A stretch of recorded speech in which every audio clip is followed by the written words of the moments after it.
নমস্কার সবাইকে। কলকাতা ইটক্স মায়ের রান্নাঘরে সবাইকে অনেক স্বাগত জানাচ্ছি। তো লুচির সাথে কী খাবো সেটা নিয়ে কিন্তু আমাদের সবারই একটা সমস্যা থাকে। তো আজকে রইল টমেটো আলুর দম। চলুন বানিয়ে নেওয়া যাক। এর জন্য কড়াইয়ে গোটা গরম মশলা, তার সাথে জিরে ফোড়ন দিয়ে হালকা ভাপিয়ে জল ফেলে রাখা আলুটা ভেজে তুলে নেব।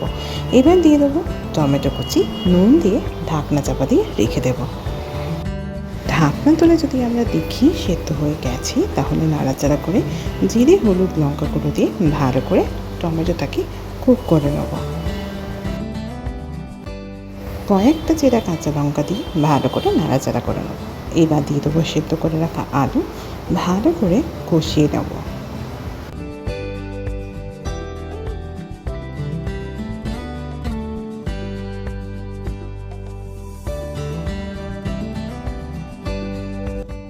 জল দিয়ে দেবো আর ওয়েট করব ফুটে ওঠার।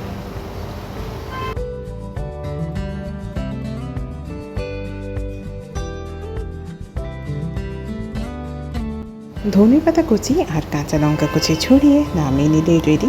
বানাবেন, জানাবেন কেমন লাগলো। And thank you for watching and for many more subscribers.